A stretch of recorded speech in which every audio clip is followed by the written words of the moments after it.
बंधुओं नमस्कार। तो कुंभ राशि वालों, कैसे हैं आप लोग? उम्मीद करते हैं माता रानी की कृपा और आशीर्वाद से अच्छे ही होंगे।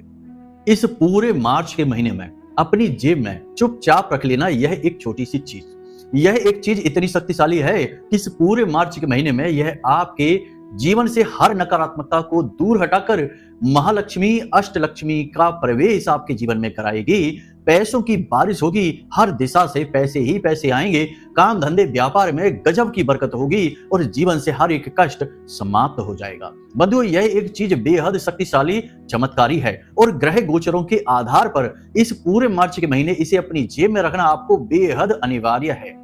बंधुओं, आपको हम बता दें कि आपकी कुंडली में इस मार्च के पूरे महीने नारायण लक्ष्मी योग बन रहा है, जो बुध और शुक्र के मिलन से बनता है। बुध व्यापार के, काम धंधे के, वाणी के, बुद्धि के देवता हैं, बालक ग्रह हैं, और शुक्र धन के, वैभव के, ऐश्वर्य के, पारिवारिक सुख, स्त्री सुख के ग्रह हैं। जब ये दोनों ग्रह मिल जाते हैं, बड़ी किस्मत की बात है, भाग्य से मिलते हैं ये ग्रह। जब ये दोनों ग्रह मिल जाते हैं तब यह विशेष योग बनता है, जो पूरे 11 वर्षों के बाद बना है। अब यह योग आपके जीवन में जब बना, आपकी कुंडली में बना, तो इसका पूरा लाभ लेना आपके लिए बेहद आवश्यक है। तो इसका लाभ लेने में आपको सहायता करेगी यह एक चीज। इसका कारण यह है कि इन दोनों ग्रहों के साथ राहु देव भी बैठे हुए हैं, और राहु एक राक्षस ग्रह है, नकारात्मक ग्रह है, बाधा उत्पन्न करने वाले ग्रह हैं। ऊपर उठते हुए को नीचे गिराना और नीचे गिरे हुए को ऊपर अचानक से उठाना राहु का यही काम है। माया रचते हैं, मायावी ग्रह हैं। तो ऐसे में इस विशेष दिव्य योग के बीच में रुकावट का काम कर रहे हैं राहु देव। तो अब सीधे तौर पर आपको इस योग का कोई लाभ ही प्राप्त नहीं होगा। उल्टा ये होगा कि अगर आपने कुछ गलतियां कर दी, जो हम आगे कार्यक्रम में आपको बताने वाले हैं, तो उन गलतियों के आधार पर जो धन लक्ष्मी आपके जीवन में है, रुपए पैसे बरकत, काम धंधा व्यापार, थोड़ा बहुत जो अब बचा है वह भी चला जाएगा, क्योंकि राहु जिसको मारे उसे फिर कोई ना तारे, ये याद रखना। तो राहु का ही संग हो गया है। तो अब आपके जीवन में दो धारी तलवार जैसी स्थिति है कि एक तरफ यदि गलती करते हैं तो सब सुपड़ा साफ हो जाएगा, कुछ भी नहीं बचेगा, और यदि आप बुद्धि से चलते हैं, ज्ञान से चलते हैं, समझदारी से फैसले लेते हैं और कुछ चीजों को अपने पास रखते हैं, सकारात्मक ऊर्जा को बढ़ाने के लिए, दिव्य ऊर्जा के प्रकाश को जीवन में लाने के लिए, तो आप गजब के लाभ उठा ले जाएंगे। ऐसी तरक्की जीवन में कभी नहीं हुई होगी जैसी इस मार्च के महीने में हो जाएगी। जी हाँ बंधुओं, बहुत ही ज्ञानवर्धक, बेहद चमत्कारी कार्यक्रम है आज का। हम आपको मार्च के महीने में ऐसे 5 काम के विषय में बताएंगे जो जरूर हर हाल में आपको करना ही करना है, और 3 ऐसे कार्य जो भूल कर भी नहीं करना है। यानी पूरे मार्च के महीने का यह बायोडाटा है, पूरी की पूरी किताब है आज का यह कार्यक्रम। तो आपको इस कार्यक्रम के माध्यम से बहुत बेहतरीन और उत्तम ज्ञान प्राप्त होगा, जीवन में एक नई दिशा प्राप्त होगी। और कहीं पर अटके हुए हैं, फंसे हुए हैं, व्यापार चल नहीं रहा है, पैसे की कमी है, पैसे की कमी की वजह से आगे बढ़ नहीं पा रहे हैं, घर गृहस्थी में भी तनाव की स्थितियां हैं, रिश्तों में भी खींचतान मची है, तो सारी स्थितियों का समाधान इस मार्च के महीने में आपके लिए होने वाला है। तो बंधुओं, ऐसे में आपका यह धर्म है, जिम्मेदारी है कि जब कोई इतना महत्वपूर्ण ज्ञान आपके लिए लेकर आया है तो आपको उसको सम्मान करना होगा, आपको पूरे धैर्य के साथ कार्यक्रम को अंत तक देखना होगा। यदि ऐसे में भी आप नहीं देखेंगे तो फिर आप खुद ही समझिए कि क्या कह सकते हैं आपके लिए, फिर तो भगवान ही मालिक है। हम तो अपना पूरा प्रयास कर चुके हैं, अब आपकी बारी है। पूरा धैर्य दिखाइए, कार्यक्रम में अंत तक ठहरिए। बंधुओं, हम ना केवल आपको इस एक चीज के विषय में बताएंगे, बल्कि ऐसी गुप्त छुपी हुई बातें, ये यूं कहें कि ट्रिक कह सकते हैं, ज्योतिष की विशेष ट्रिक होती हैं जिनसे तुरंत लाभ लिया जाता है। आज काम किया और आज ही लाभ ले लिया, ऐसी गुप्त छुपी हुई ट्रिक या तरीके भी आपको हम आज बताएंगे जो कोई आपको नहीं बताएगा, क्योंकि अनुभवी के आगे सब असफल होते हैं। लोग सुनी सुनाई बातें कहकर निकल जाते हैं, हम अनुभव की बातें करते हैं, जो हमने स्वयं अनुभव किया है, और हमारे जो प्रियजन हैं, जो भक्त जन हैं, उनको बताकर उनके जीवन में जो अनुभव मिले उसके आधार पर आपको बता रहे हैं। इसलिए ये बातें विशेष हैं, आपको बहुत सारी नई चीजें सीखने को मिलेंगी। तो चलिए बंधुओं, उम्मीद करते हैं कि आप सारी बात समझ चुके हैं, कार्यक्रम में अंत तक जरूर ठहरेंगे। अब अपने इस कार्यक्रम को शुरू करते हैं। महामाई को याद करते हुए कमेंट बॉक्स में लिख डालिए पूरे भक्ति भाव के साथ, जय मां बगलामुखी, कृपा करो। महामाई निश्चित तौर पर आपके ऊपर कृपा करेंगी, हमें पूर्ण विश्वास है, और उन्होंने कृपा की है तभी यह कार्यक्रम आप तक पहुंचा है। वरना कौन किसे पूछ रहा है, लोग भटके जा रहे हैं, पूरा जीवन ही गुजर गया भटकते भटकते, ठहराव जीवन में आया ही नहीं। तो ऐसा ज्ञान आपको ठहराव लेकर आएगा, इस बात की गारंटी है। चलिए बंधु, अपने मूल विषय को प्रारंभ करते हैं। अब ध्यान से सुनिए बंधु, अगर आप अब भी सोच रहे हैं कि कुंडली का विश्लेषण कराएं कि नहीं कराएं, क्यों कराएं, क्या जरूरत है कुंडली विश्लेषण कराने की, तो ध्यान से सुनिए।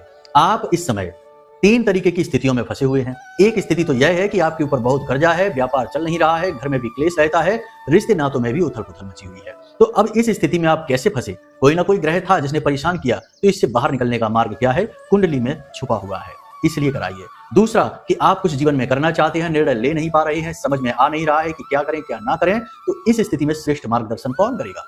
आपके ग्रह, आपकी कुंडली। तीसरा कि आपकी जिंदगी में आपने सब कुछ हासिल कर लिया है, कामयाबी भी हासिल कर ली है, रिश्ते नातों में भी सुख शांति है, परंतु आपके मन में एक बेचैनी है, क्योंकि अब तक शायद आपने वह हासिल नहीं कर पाया जिसके लिए आपका जन्म इस धरती पर हुआ था। यानी कि अपने सही उद्देश्य को आप अब तक हासिल नहीं कर पाए हैं। तो वह उद्देश्य क्या है? क्यों आप इस धरती में, इस संसार में आए हैं? उस उद्देश्य को जानना है। इसको जानने के लिए आपको कुंडली दिखानी है। तो आपके जीवन में जो भी परिस्थितियां हैं, इन परिस्थितियों के सही कारण और उनके निवारण को केवल आपकी कुंडली बता सकती है, इसलिए आपको कुंडली दिखानी है। तो बस अगर आप ऐसी परिस्थितियों में हैं तो नंबर हमने वीडियो में दे रखे हैं, किसी भी नंबर पर 10 बजे से 4 बजे के बीच फोन लगाइए, छोटी सी दक्षिणा देने के बाद अपनी कुंडली का श्रेष्ठतम आकलन करा लीजिए। जय माई की। सारे जो दिन है सप्ताह के, बारीकी से समझना हर बात को, कोई भी नहीं बताएगा ऐसे बारीकी से जैसे हम आपको बता रहे हैं। जरा ध्यान देना, जितने भी सप्ताह के दिन है वे सभी ग्रहों को निर्धारित हैं, लेकिन 7 दिन और 7 ग्रहों के लिए हैं, लेकिन ग्रह तो 9 होते हैं, राहु और केतु। तो अब राहु और केतु का दिन कौन सा है? विचारणीय विषय है। राहु इतना शक्तिशाली ग्रह जो सूर्य को भी ग्रहण लगा देता है, उसका कोई दिन ही नहीं है, ऐसा कैसे हो सकता है? तो अब यहां पर समझने वाली बात यह है कि यदि आपके जीवन में कोई कष्ट है, परेशानी है, याद रखना कि राहु जिसको तारे उसे फिर कोई न मारे, ये बात भी है। दोनों बातें राहु के लिए कही जाती हैं, पॉजिटिव भी और नेगेटिव भी। तो अभी हम पॉजिटिव के विषय में बात करते हैं, क्योंकि राहु से आपको बहुत लाभ लेना है इस महीने में। नारायण लक्ष्मी योग तो राहु के साथ ही बना है, इसलिए राहु की विशेष बात। तो राहु के विषय में एक विशेष बात यह कही जाती है कि यह सहचर्य से फल देता है, जिसके साथ भी या जिस घर में यह बैठता है वैसे ही परिणाम देना शुरू कर देता है, लेकिन बीच बीच में अपने असली गुण को भी यह दिखाता अवश्य है। इसीलिए एकदम से काम चलते चलते किसी दिन व्यापार में, काम में, धंधे में या जीवन में ही अचानक से बहुत नकारात्मकता आ जाती है। परिवार में खूब प्रेमपूर्ण माहौल है, लेकिन अचानक किसी बात को लेकर भयंकर बहस हो जाएगी, झगड़ा हो जाएगा। पति पत्नी के बीच सब कुछ अच्छा चल रहा है, लेकिन किसी दिन अचानक से एकदम से तेज आवाज में झगड़ा हो जाएगा और 1-2 दिन बोलचाल बंद रहेगी। तो ये जो नकारात्मकता अचानक से उत्पन्न होती है, यह राहु की ही देन होती है। तो अब यहाँ पर आपको क्या करना है, ये ध्यान से समझो। मान लेते हैं आपके जीवन में परेशानियां बहुत सारी हैं, तो आपको अपनी बुद्धि से ये समझना होगा कि परेशानी किस प्रकार की है, क्योंकि ये जो हम क्रिया बताने जा रहे हैं, ये राहु को आपके बिल्कुल 100% अनुकूल बना देगी, और जिसको राहु तारे उसे कोई ना मारे वाली कहावत आपके लिए सिद्ध हो जाएगी। ध्यान से समझना है बातों को, गुम नहीं हो जाना है अपने ही विचारों में। तो अब आपको ये विचार करना है अपने जीवन के विषय में कि आपके जीवन में किस प्रकार की परेशानी अधिक है। जैसे कि किसी के जीवन में धन को लेकर परेशानी बहुत है कि भाई काम धंधा व्यापार चल ही नहीं रहा, पूरा जोर लगा दिया, खूब पैसा लगा दिया बिजनेस में, बिजनेस चल ही नहीं रहा, पैसा आ ही नहीं रहा है, खूब ताकत लगा दी हमने, सब कुछ लगा दिया, यानी पैसे को लेकर समस्या। कर्जा बहुत अधिक बढ़ गया है, कर्जा बहुत अधिक बढ़ना मंगल की खराबी होती है, गुरु की भी कुछ हद तक खराबी होती है, तो मंगल से जुड़ा हुआ, ठीक है, और पैसा जीवन में आ ही नहीं रहा है, तो फिर माता लक्ष्मी की कृपा नहीं आ रही है, यानी शुक्र की खराबी है। और यदि व्यापार पूरी ताकत लगाकर चला रहे हैं और तब भी चलने का नाम ही नहीं ले रहा है, बिल्कुल ठप पड़ चुका है, तो बुध की खराबी है।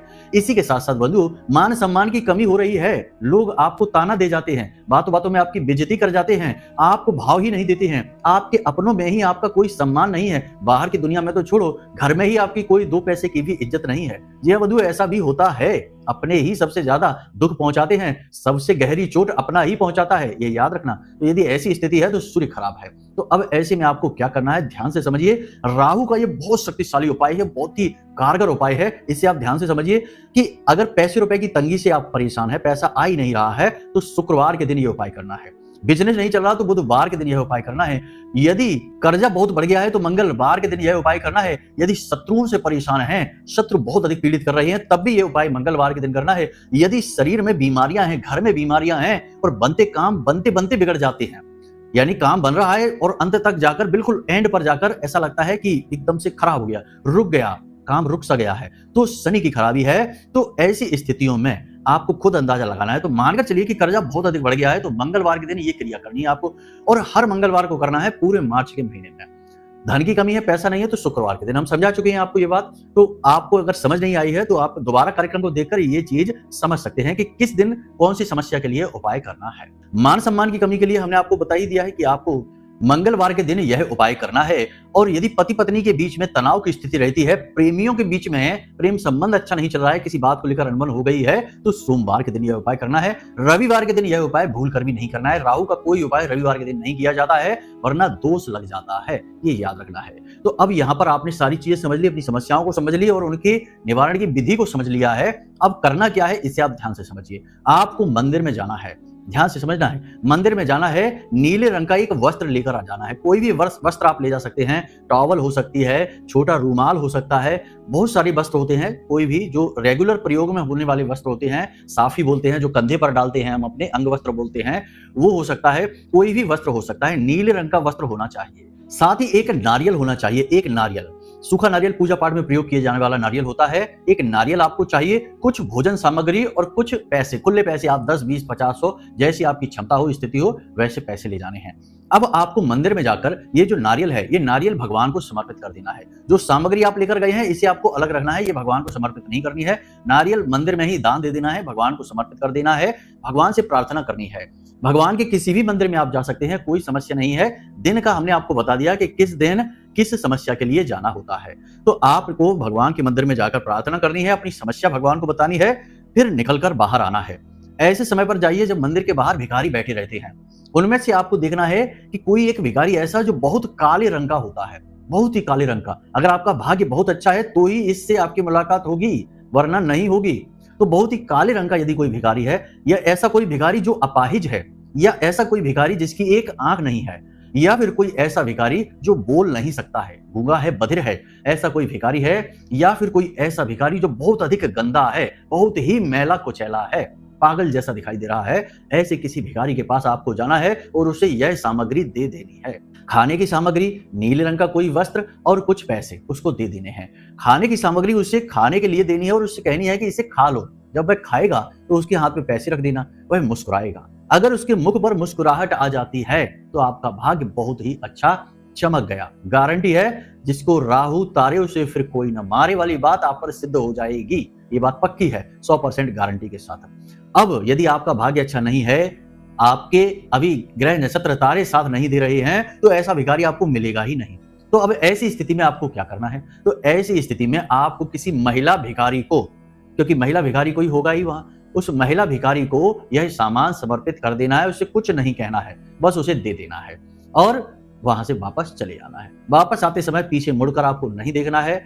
वो जो सामग्री आपने दी उसके साथ भिखारी क्या कर रहा है, उसे अपने पास रख रहा है, फेंक रहा है, जो भी कुछ कर रहा हो, आपको उसके बारे में विचार ही नहीं करना है। सीधे घर वापस आ जाना है, पीछे मुड़कर नहीं देखना है, हाथ पैर मुंह धोकर अपने कमरे में जाना है। ये विधि है। विधि को आपने समझ लिया होगा, हमारे ख्याल से अच्छी तरह से समझ लिया है।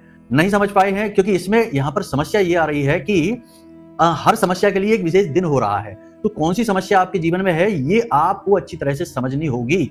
अंदाजे से कहीं भी कुछ भी करते ना पहुंच जाना, वरना बनता काम बिगड़ भी जाएगा। राहु को संभालना, पॉजिटिव करना आग से खेलने जैसा होता है, क्योंकि यह एक राक्षस ग्रह है, यह माफी नहीं देता है। माफी देना देवताओं का काम है, राक्षसों का नहीं। तो यहाँ ये आपको अच्छी तरह से समझना होगा। तो अपने दिल पर हाथ रखकर अपनी समस्या के बारे में बात करिए, अपने आप से ही अपना मंथन कीजिए और सोचिए कि आप किस चीज से इस समय बहुत अधिक परेशान हैं। हर वक्त दिन भर आप उस चीज के बारे में सोचते हैं, पीड़ित हैं, बस वही आपकी समस्या है और उस समस्या का निदान आपको इस तरह मिल जाएगा। आज आप ये कार्य करके आइए और उसी दिन से रिजल्ट मिलेंगे, गारंटी के साथ उसी दिन से रिजल्ट मिलेंगे। ज्यादा इंतजार करने की जरूरत नहीं है। ये तो हो गई एक चीज जो आपको करनी है इस पूरे मार्च के महीने में, यानी जितने भी दिन होते हैं। जैसे कि सोमवार का उपाय आपने किया तो फिर हर सोमवार को करना है। मंगलवार को किया, कर्जे से परेशान है, तो फिर मंगलवार को करना है। यदि शनिवार को किया तो हर शनिवार ये करना है। ये यहां तक आपने समझ ली सारी बातें। अब आपको बताते हैं हम उस एक चीज के विषय में जिसे आपको पूरे मार्च के महीने अपनी जेब में, अपने साथ हर वक्त रखना है, हर हाल में रखना है। घर से आप बाहर निकले नहीं कि इसे अपनी जेब में रखा और घर जब आए तो इसे लाकर अपने पूजा घर में रख दिया। बहुत पवित्र चीज है, बहुत शक्तिशाली है और इस चीज में इतनी अधिक सकारात्मक ऊर्जा है कि आपके जीवन के हर एक दुख को समाप्त कर सकती है। ग्रहों के हर एक नकारात्मक प्रभाव को पॉजिटिव में बदलने की क्षमता रखती है। तो ध्यान से सुने इस एक चीज के विषय में। लेकिन बंधुओं, यहाँ पर हम एक बात आपको और बता दें कि इस एक चीज के साथ आपको कुछ विशेष सावधानियां जरूर रखनी हैं। विशेष सावधानियां जरूर रखनी हैं। उन सावधानियों को भी जान लेना, कार्यक्रम के अंत में आपको बताएंगे, वरना ये चीज का प्रयोग असफल हो सकता है। फिर आप कहेंगे कि गुरुजी हमारे ऊपर तो कोई असर ही नहीं हुआ, आपने हमें बताया, हमने चीज का प्रयोग कर लिया और हमें कोई फायदा ही नहीं हुआ। तो आप ये बात बोलेंगे, इसलिए हम आपको ये पहले ही बता दे रहे हैं, क्योंकि हम जानते हैं कि बहुत सारे लोग कार्यक्रम को अच्छी तरह से देखते नहीं है, समझते नहीं है, पूरा देखते नहीं है, फिर आधी अधूरी जानकारी लेकर फिर फोन घुमाते हैं कि गुरुजी आपने क्या बोला था, कैसे करना था, क्या करना था, सब कुछ विस्तार से बता रहे हैं। बस धैर्य के साथ कार्यक्रम में बने रहिए। तो चलिए अब ध्यान से सुनिए कौन सी है वह एक चीज। तो बंधुओं, जैसे भोलेनाथ हैं तो उनका जागृत स्वरूप संसार में क्या है? जैसे कि भगवान नारायण श्री हरि विष्णु है तो उनका जागृत स्वरूप शालिग्राम है। जैसे कि माता लक्ष्मी है तो उनका जागृत स्वरूप चांदी का सिक्का माना जाता है। इसीलिए हर दीपावली पर हर हिंदू के घर में चांदी के सिक्के का पूजन माता लक्ष्मी के तौर पर ही किया जाता है। उसी प्रकार भोलेनाथ का जागृत स्वरूप रुद्राक्ष होता है। जी हाँ बंधुओं, रुद्र का अक्ष यानी भोलेनाथ का आंसू उन्हीं के शरीर से उत्पन्न हुआ है और सबसे अधिक नजदीक है भोलेनाथ के यह रुद्राक्ष। तो आपको 5 मुखी रुद्राक्ष लेना है। 5 मुखी रुद्राक्ष की एक बहुत बड़ी खूबी है और वह खूबी यह है कि ये नकारात्मक ऊर्जा को शत्रु की तरह समाप्त कर देता है। इसका सबसे पहला शत्रु नकारात्मक ऊर्जा ही है। तो हर इंसान जो संसार में पीड़ित है, बनते काम बिगड़ रहे हैं, मेहनत के बाद फल नहीं मिल रहे हैं, तो कहीं ना कहीं नकारात्मक ऊर्जा के प्रभाव में वो व्यक्ति है। अब नकारात्मक ऊर्जा इस संसार में हर तरफ है, चारों तरफ है और कुछ लोगों के तो घर में भी भरी पड़ी है।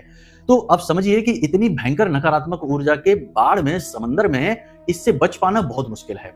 आप देखते ही होंगे कि हर तरफ का वातावरण कैसा है, कैसी कैसी खबरें न्यूज़पेपर में और समाचार में सुनने को मिल जाती हैं कि मन ही व्यथित हो जाता है कि कोई इतने गलत काम कैसे कर सकता है। तो ये सब घोर नकारात्मकता का ही प्रमाण है। तो अब आपको इन सब से कौन बचाएगा? कुछ तो ऐसा होना चाहिए रक्षा कवच आपके पास। अब पुराने जमाने में शत्रु होते थे तो गुरु अपने शिष्यों को हथियार देते थे, कोई तलवार, कोई तीर कमान, कोई गदा, कोई भाला देते थे, जिससे शत्रुओं से रक्षा होती थी। क्योंकि वो पुराना जमाना था, सतयुग द्वापर त्रेता की बात है। तब उस जमाने में, उस समय में शत्रु सामने से आकर हमला करते थे।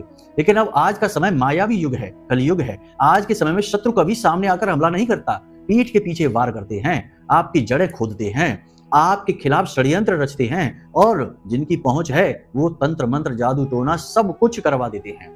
इसीलिए बहुत सारे लोग बर्बाद हो जाते हैं, जीते जी नर्क भोगते हैं इन चक्करों में पड़कर। तो खैर यहाँ तक सारी बातें कहने का मकसद हमारा ये है कि इस नकारात्मक युग में जहां कोई आपसे सामने आकर नहीं लड़ेगा, लेकिन पीठ के पीछे भयंकर युद्ध की तैयारी लोग कर लेते हैं और आपको भनक तक नहीं लगती है। तो ऐसे नकारात्मक युग में आपकी रक्षा कैसे होगी? क्योंकि अब तीर कमान भाले हथियार से काम नहीं चलने वाला है।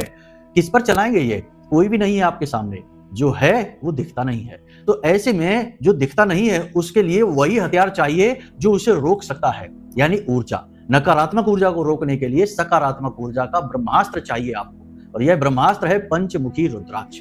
अब पंचमुखी रुद्राक्ष, वैसे तो रुद्राक्ष कई होते हैं, तमाम तरीके के होते हैं, 1 मुखी, 2 मुखी, 7 मुखी, कई मुखी होते हैं, लेकिन हर रुद्राक्ष की अपनी खूबी है। अच्छी बातें हैं, बहुत सारी हैं, लेकिन जो प्रभाव हमने पंचमुखी रुद्राक्ष का देखा उतना तो किसी भी प्रकार के रुद्राक्ष में नहीं देखा। हालांकि सबकी अपनी शक्तियां हैं, सबकी अपनी क्षमताएं हैं, सबके अपने अलग अलग प्रकार हैं, उपयोग हैं, लेकिन इसका प्रयोग आपके लिए इस मार्च के महीने में सर्वोत्तम, सर्वश्रेष्ठ और सबसे बेहतरीन रहने वाला है।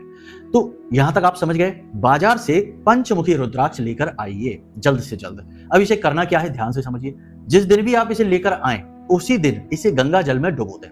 गंगा जल में डुबोने से मतलब है कि पूर्ण रूप से शुद्धिकरण इसका हो जाएगा और प्रमाणीकरण भी हो जाएगा कि शुद्ध है कि नहीं, क्योंकि शुद्ध होगा तो जमीन पर तली पर बैठ जाएगा, अशुद्ध होगा तो हवा में यानी पानी में ऊपर तैरेगा। तो ये हो गया शुद्धिकरण का प्रमाण। तो शुद्धिकरण का प्रमाण होने के बाद इसे बाहर निकालें, फिर इसे पंचगव्य में, यानी गाय का जो दूध होता है, गाय का घी होता है, दही होता है, गोबर होता है, मूत्र होता है, इसे पंचगव्य कहते हैं। इससे इसे स्नान कराना है। अब कुछ लोग कहेंगे कि गुरुजी हमारे पास तो इतनी सारी चीजें नहीं है, या हमारे पास गाय ही नहीं है। यदि आपके पास गाय नहीं है तो कोई बात नहीं है, हो सके तो गाय के केवल दूध से ही इसको स्नान करा दीजिए। अगर वह भी नहीं है तो कोई बात नहीं है, गंगा जल से स्नान कराया, इतने से भी चल जाएगा, शुद्धिकरण हो जाएगा। आपातकाले मर्यादाम नास्ति, ये हमारा धर्म कहता है। तो ऐसी स्थिति में जरूरत नहीं है कि आप ये करें, अगर हो सके तो ये कर लें, नहीं हो सकता कोई बात नहीं है, जाने दो। तो बस इतना आपने कर लिया। अब इसे लेकर शाम के समय भोलेनाथ के मंदिर में जाइए।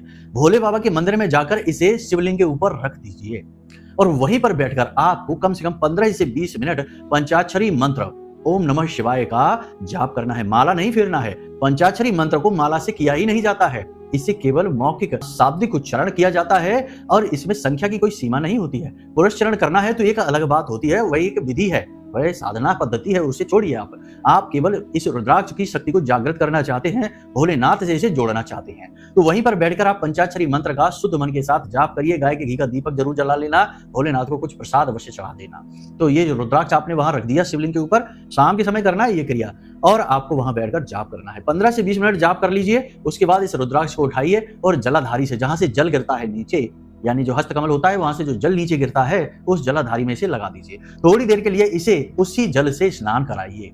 अब यह रुद्राक्ष पूर्ण रूप से भोलेनाथ की शक्ति से जुड़ चुका है, जागृत हो चुका है, महाशक्तिशाली बन चुका है। अब इस रुद्राक्ष को आपको सफेद कपड़े में लपेट लेना है।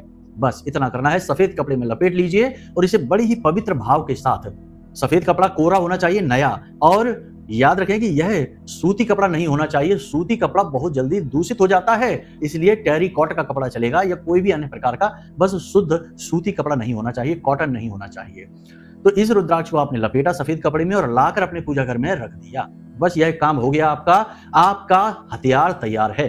जो अदृश्य शक्तियां आपको नुकसान पहुंचा रही हैं, उनसे लड़ने के लिए यह अदृश्य शक्ति का महा हथियार ब्रह्मास्त्र तैयार हो चुका है। अब आपको करना क्या है कि जब भी आप घर से बाहर निकलें, किसी काम के लिए, काम धंधे व्यापार पर जाएं, नौकरी पर जाएं, ड्यूटी पर जाएं, किसी विशेष काम के लिए जाएं, तो इस रुद्राक्ष को अपने पास रख लें, अपनी जेब में रख लें, अपने पर्स में रख लें। बस कमर और कमर के निचले हिस्से में ना रखें, यानी पैंट वगैरह की जेब में ना रखें, शर्ट में, अपने पर्स में रखें। इसे हमेशा अपने पास रखें, अपने शरीर से लगा कर रखें, ज्यादा बेहतर रहेगा। इसे पहनना नहीं है, धारण नहीं करना है, इसे सिर्फ अपने पास रखना है, क्योंकि पहनने में अवस्थाएं बदलती हैं और चीजें दूषित भी हो जाती हैं। क्योंकि आप गृहस्थ जीवन में रह रहे हैं और गृहस्थ जीवन में कई प्रकार की अवस्थाओं में मानव गुजरता है और उन अवस्थाओं में चीजें दूषित भी हो सकती हैं। तो ऐसे में इसकी पवित्रता बनाए रखने के लिए इसे अपने पूजा घर में लाकर रख दीजिए, रात भर रखा रहने दीजिए, भोलेनाथ के चरणों में रखना, और अगले दिन इसे फिर से उठाकर अपनी जेब में रखकर चले जाइए अपने काम पर। ये नियम आप बना लीजिए, पूरे मार्च के महीने इस नियम को बनाकर आपको रखना है। अब आपको क्या नहीं करना है, सावधानियों की बात कर लेते हैं, क्योंकि बिना सावधानी के तो कोई काम हो ही नहीं सकता है। सावधानी यानी कि परहेज, यानी कि जो हमने आपको उपाय बताया, क्रिया बताई, इससे पूरी तरह से काम करने के लिए माहौल भी बनाना पड़ेगा। तो सावधानियां क्या रखनी है, नैतिकता के सारे नियमों का पालन करना होगा।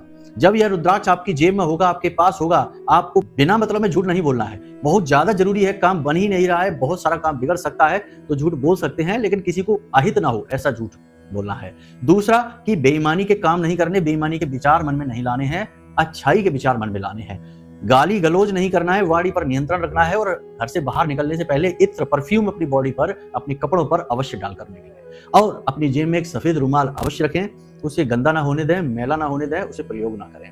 ये सावधानियां हैं। जुआ, शराब, वेश्यावृत्ति और मांसाहार, ये सब चीजों से कोसों दूर रहें। अगर आप इनसे दूर नहीं रह सकते तो इस चीज का प्रयोग ना करें, बेहतर रहेगा, वरना नकारात्मक फल मिलेंगे ही मिलेंगे। किसी का हिस्सा ना दबाएं, किसी को पीड़ा ना पहुंचाएं, महिलाओं का अपमान ना करें, और घर के मुख्य दरवाजे से भिखारी को वापस ना जाने दें। ये और खास बात है कि जैसे ही आप इस रुद्राक्ष को अपने पास रखना शुरू करेंगे, 2 दिन के अंदर ही कोई बूढ़ा भिखारी या कोई महिला भिखारी आपके दरवाजे पर जरूर आएगा, गारंटी के साथ आएगा। आपको उसे संतुष्ट करके भेजना है। वह कोई ना कोई परीक्षा लेने आया है। जब भी कोई बड़ी चीज कोई इंसान धारण करता है, देवी देवताओं से जुड़ी चीज जागृत करके कोई धारण करता है, तो उसकी परीक्षा ली जाती है कि ये इसके काबिल भी है कि नहीं। ऐसे ही नहीं चीजें मिल जाती हैं। तो आपके घर में यानी दरवाजे पर 2 दिन के अंदर अंदर कोई बूढ़ा भिखारी, कोई महिला भिखारी आ सकता है, तो आपको उसे संतुष्ट करना है, धन देना है, भोजन कराना है, प्रेम से बात करनी है, सम्मान के साथ बात करनी है, और उसे खुश करके वापस भेजना है। बस हो गया आपका काम। चमत्कार ही चमत्कार होंगे। देखिए, आप यदि क्रिया करेंगे तो प्रतिक्रिया होगी, लेकिन अगर आप कुक्रिया करेंगे तो कुप्रक्रिया होगी, यानी गलत क्रिया करेंगे तो गलत प्रतिक्रिया होगी। तो क्रिया अच्छी करेंगे तो अच्छी क्रिया प्रतिक्रिया आपको मिलेगी। तो हमने जो बातें आपको बताई हैं वे पूर्ण रूप से धार्मिक हैं, वैदिक हैं और महाशक्तिशाली हैं। खुद आजमाई हुई हैं हमारी अपने जीवन में, और बहुत सारे लोगों का हमने जीवन बदला है इन क्रियाओं, इन उपायों के माध्यम से। आप भी कर डालिए, आपका भी बदल जाएगा, हम गारंटी के साथ कहते हैं। तो चलिए बंधु, आज के इस कार्यक्रम को यहीं पर विराम देते हैं। हमेशा हंसते रहिए, मुस्कुराते रहिए, सकारात्मक रहिए, और हाँ, यदि कुंडली विश्लेषण कराना है हमसे और कोई मन में प्रश्न है, उसका सवाल का जवाब चाहिए, तो नंबर वीडियो में दे रखा है। केवल इन्हीं नंबरों पर फोन लगाइए और कहीं भी मत लगाइए। उल्टे सीधे जगह से फोन लगाएंगे तो आपका नुकसान हो जाएगा, कोई आपको ठग लेगा। तो जो नंबर हमने वीडियो में दिए हैं, केवल उन्हीं नंबरों पर फोन लगाइए, वो हमारे नंबर हैं, हम बात करेंगे या हमारे शिष्य बात करेंगे। तो बस चलिए बंधु, यहीं से विराम लेते हैं। माता रानी पर अपनी आस्था और विश्वास बनाकर रखिए। प्रेम से बोलिए जय माई की।